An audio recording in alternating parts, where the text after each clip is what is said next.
So, welcome everyone. Today we're going to look at what we call measurement errors. Um, Still under scientific method. What we are basically talking about is the fact that we do carry out measurements in our experiments. We can measure the volume, we can measure the mass, we can measure the length. Okay, and we use different tools. We can use the tripod beam balance for mass. We can use the beaker for measuring volume. We can use we can use, for example, the ruler to measure length, and a number of different measuring apparatus. Okay, remember we had a full session on the laboratory apparatus that we use for measurement. So we looked at a number of them, the volumetric flask, many other, the measuring cylinder, or the volumetric cylinder. So a number of them. Okay, so these tools that we use for measurement may not be very accurate. May not allow you to be very accurate. Okay, so in your measurements you can have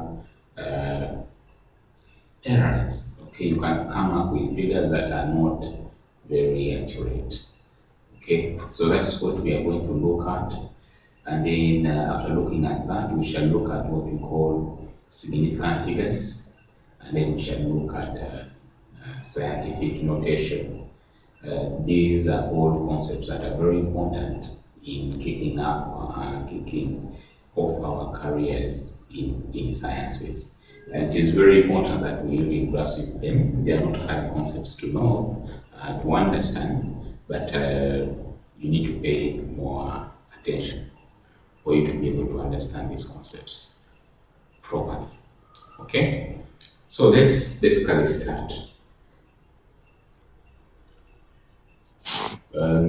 We are interested when we do measurements, whether it is mass, whether it is volume, we're interested in getting the accurate measurements, but sometimes you find yourself not having the accurate measurements. And with the experiments in sciences, you don't rely on one measurement. Often you repeat the measurements for a number of times. Okay? And then from there you can have your table of figures, and then tabulate the table figures that you have tabulated, and then you plot them on the graph, and then maybe come up with the gradient or the y-intercept, whatever you are interested in, and then you make conclusions. That's basically what you do. However, you can have situations where the number that is approximated to be the value of the quantity that you're measuring is not exactly what you're getting from your experiment. So we basically say that you have an inaccurate figure. Okay, your experimental value is not what is expected. Okay, at least based on theory. Okay, so we have that what we call accepted value. Okay, this is what different people repeatedly found that should be the value that most people should be getting. So let us say if the value is 9, let us use an example of value. The value is 10. This is what is recognized as the value that you should be getting. But in your experiment, you get 9.5. So this 9.5 is not exactly 10, right? Yes, so that means that your value is not exactly 10, but at least it is close. It could be something that may not really worry a lot. If you get 9.5, you get 9.7. So with accuracy or with scientific experiments generally, it is very difficult for you to always get the expected what? The accepted value. Okay, or the expected value. It is not always very easy to get that value. What you are interested in is as you repeat the experiment, you get something that is closer to what is accepted. That is what we look at. So accuracy is how close you are to that value. Okay? Precision is when you repeat these measurements and get similar values. Okay? The values are close to one another, regardless of whether they are really accurate. So if you're getting 9.5, 9.6, these are closely similar figures, right? But what if in one of the measurements you have 5? You have 6. Wow. No. That will say your figures are imprecise. Your figures are precise. So it is possible to have accurate values at the same time, also precise values. That's what you see in that particular point there. It is also possible to get precise values but inaccurate. This is what we have here. These are precise values. They're close to one another, but they are not what we expect. We expect here. We expect the values to be here, but they are outside, and yet they are close. So they are precise but inaccurate. And then we have imprecise but accurate. You can see that most of these values are not extending beyond this part. So this is the accuracy part, but they are not really close to one another. They're not concentrated in one place, so they are imprecise. And then you can have inaccurate and imprecise, which is this last part. You don't want to be in that kind of situation. Okay? If you find yourself in this kind of situation, then perhaps you may have to rethink about the way you are conducting this study or this experiment. Something might be wrong. It could be with how you're reading the values. It could be with the tools that you're using for measurement. So there are a lot of questions to ask. Okay, so this is basically to tell you that the values that you get can have errors or can have deviations from what is expected, and the problem could be coming from you or the instruments that you're using. So we can calculate the percentage error. That is to say that you have your experimental value that you have obtained, and then what you are expected to obtain. You can obtain what you call the percentage error. So if you subtract the accepted value from the experimental value divided by the accepted value times 100%, you can get what we call the percentage error. So it is also possible basically to get a percentage error that is negative. It's also possible. So we have an example here. Substances density is measured as 1.40 grams milliliters. The accepted value is 1.3 grams per milliliter. Calculate the percentage error. We said you use that formula, which is the experimental value minus the accepted value over the accepted value times 100. So what you have measured is 1.4 minus 1.3 divided by 1.3, and then multiply that by 100, and the value that you get is the percentage error. Okay, so put the answer under the comments section for that. So errors can happen because of you, can happen because of the instruments.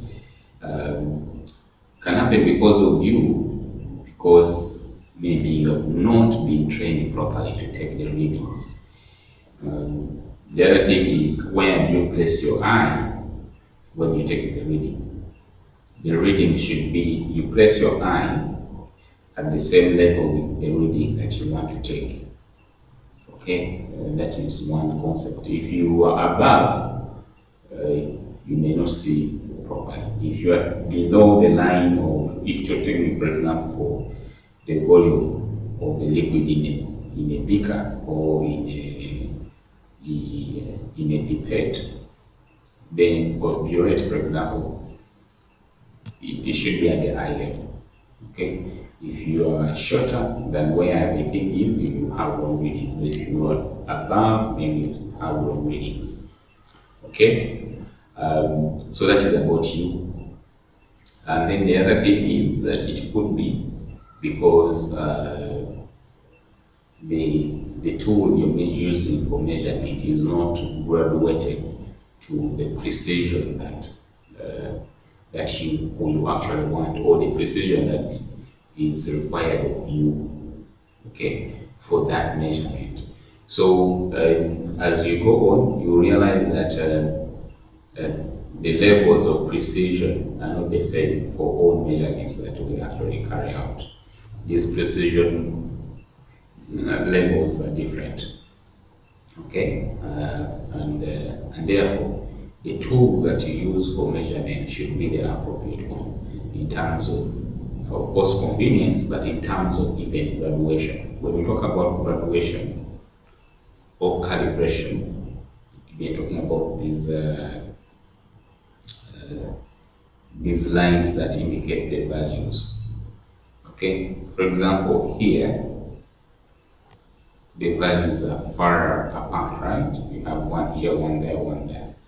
These are far apart, and therefore we may not give you very precise readings, okay, for a volume that is small, for smaller volumes.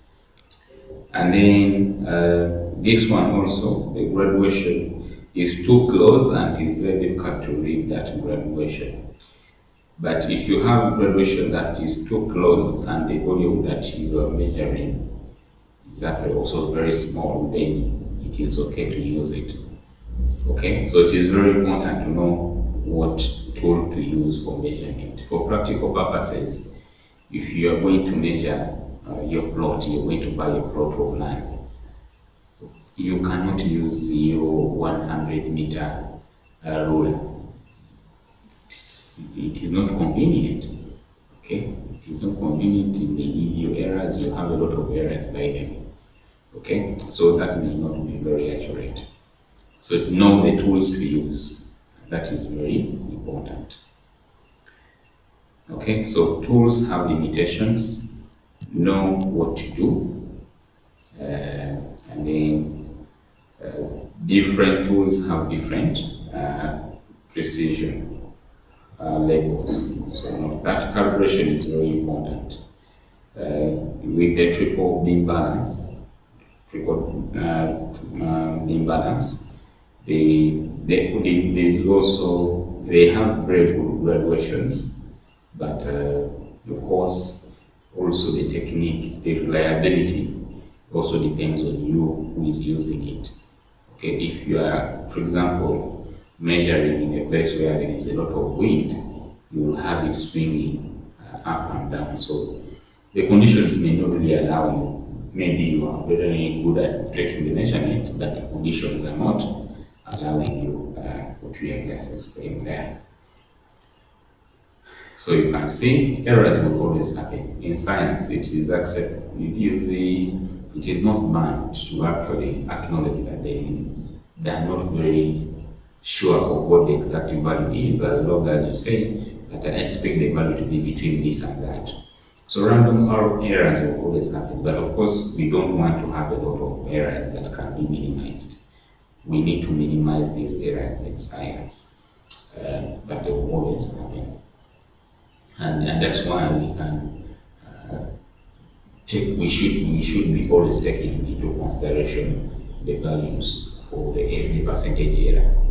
Okay, such that when we report, we can report and say that we are within this value and the percentage error is this. Basically, give us an indication of the fact that there could have been error. Okay, it is very hard to always have the exact values in science. So working with errors is something that should not scare you away. Okay, so that's why we actually in some calculations or in reporting some values, we add that this is what I have obtained, but the answer could be less than that or above that. So that's why we put plus or minus 0.01. So this is basically to reflect that, yes, this is what we have got, but the answer lies between this value plus 0.01 or this value minus 0.01.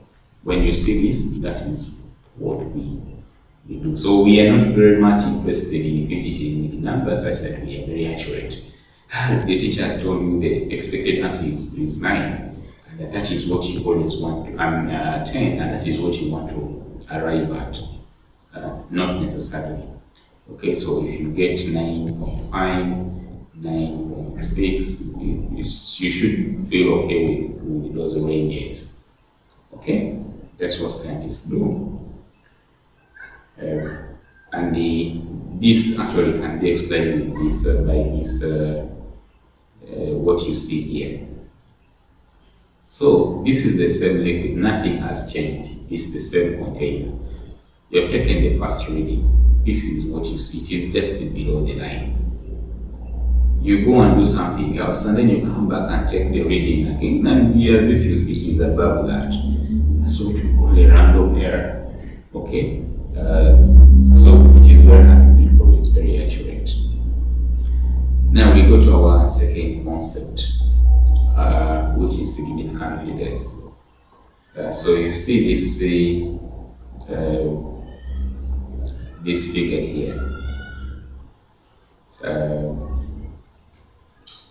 You already know that these are actually 6 significant figures, and these are concepts that you were introduced to probably in primary, so they shouldn't be very new to you. What we are basically going to do are basically reminders of what we need to do in different situations. Okay, significant figures allow us to do away with the figures that are not really giving us meaning. Okay, the figures are not giving us a lot of meaning. So we only report those that are very significant. Okay, so significant figures include digits known with certainty and one uncertain digit. Okay, so they convey precision of measurement. So for example,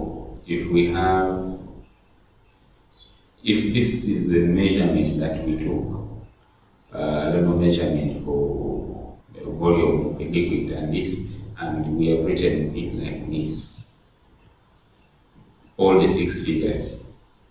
What these 6 figures indicate, especially after the decimal point, indicate the level of precision that we considered in taking this measurement.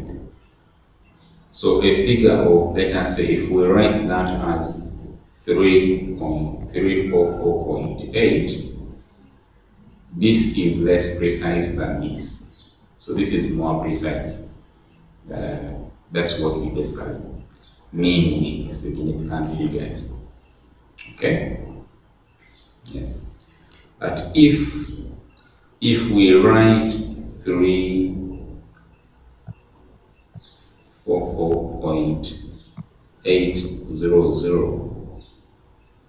These zeros may not really be something that you may consider that much, but we are going to look at the rules of writing significant figures. So what rules do we have? All non-zero digits are significant. Okay, the figures between 1 to 9, all of them are significant. Okay, all of them are significant. So in this case, 3.95, all of them are what? Because there is no zero. Okay, now a zero between significant figures, those zeros between significant figures, regardless of where they are placed or how many they are all significant. So if you have this, all of them are significant. These are 4 significant figures because the 2 zeros are between 2 significant figures. And then we have the leading zeros. Leading zeros, the zeros before a non-zero digit, or non-zero digits are not significant. Okay? So come back here. So that means that 0.0071 71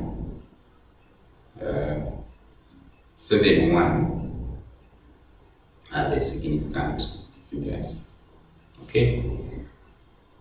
And now trailing zeros after non-zero digits and the decimal are significant. One, because they indicate the level of precision. So let's come back to this, and this is the note to the editor, where I explain this concept here. Please remove that out. Okay, remove that out, a note to the editor. Okay.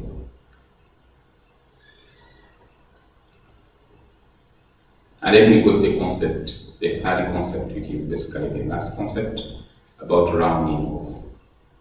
Rounding off. When you use your calculator, the calculator will give you a long value, whether it is multiplication or division. So will you always write this as your answer in the exams? Not really. Scientists don't do right like this. Scientists do round off. Okay, they do round off to ensure precision of the original measurements. So if the calculator gives you this and you're supposed to round off, the answer can be this. Okay, this is what you write as your answer, not the whole of this. This is what we call rounding off. So what are the rules of rounding off? If you're going to round off to all these examples are about rounding off to 3 significant figures. Okay, so if the figure that, for example, in this case, we want to have 3 figures, is what we want. So how are we going to round off? So if the figure is greater than 5, then we increase this figure by 1. That's why we have 42.7. Okay, because this figure here is greater than 5. So it makes this 7. If it is less than 4, we make the figure remain the same. So, I mean less than 5, not less than 4, please. I can remove that editor. If it is less than 4, this does not change. Remember, we are referring to 3 significant figures. So if this 2 is basically less than, this 2 is less than 5, and therefore this one remains the same. So that's what you have. If you have 5 and is followed by a non-zero digit or digits, then you increase by 1. So we are interested in having these very significant figures, but the number here is exactly 5. Okay, and this 5 is followed by a non-zero, then we increase by 1. So that's why we have 2.79. And then we have, if you have a 5, but it is not followed by a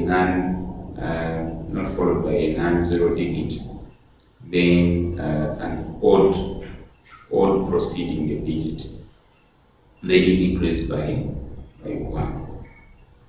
So this is what we are interested in, 3 digits. So if we have 5 and it is not followed by a non-zero digit or odd preceding the digit, then we increase by 1.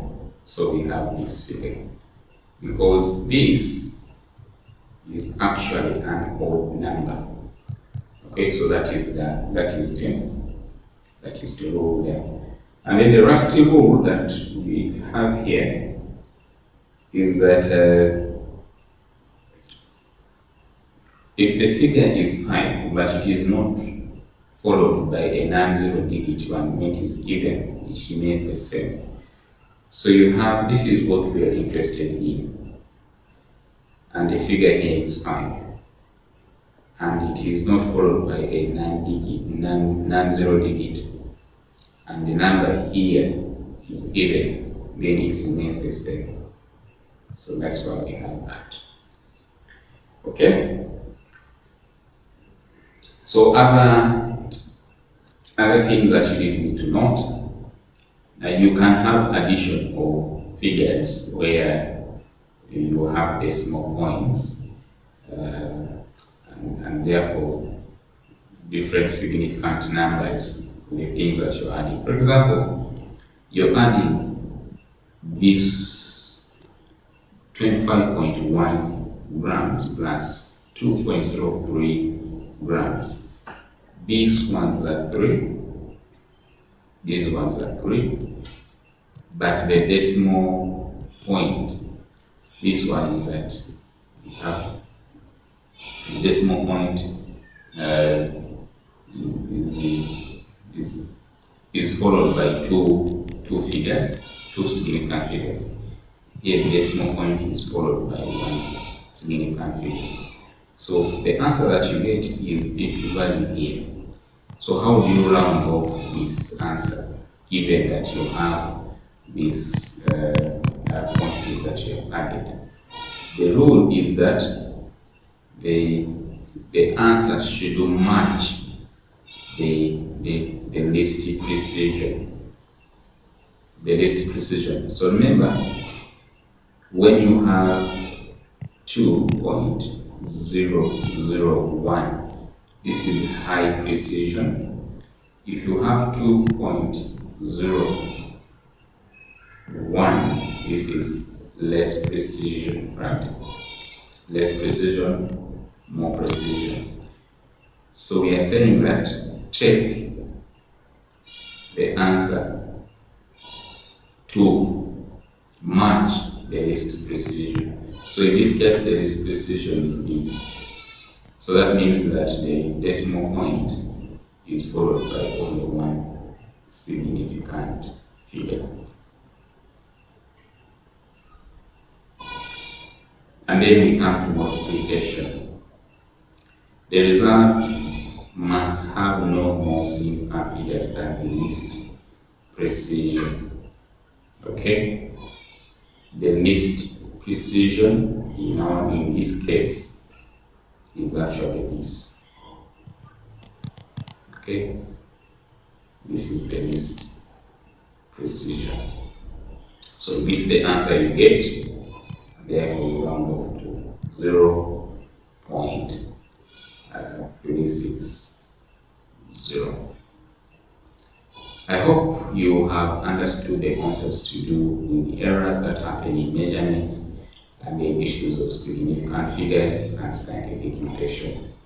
They will make you a good scientist because you know how to communicate your figures, the variables that you get, the conclusions that you make. All those values need to be communicated in a way that is consistent with the quantities that you are measuring. Thank you.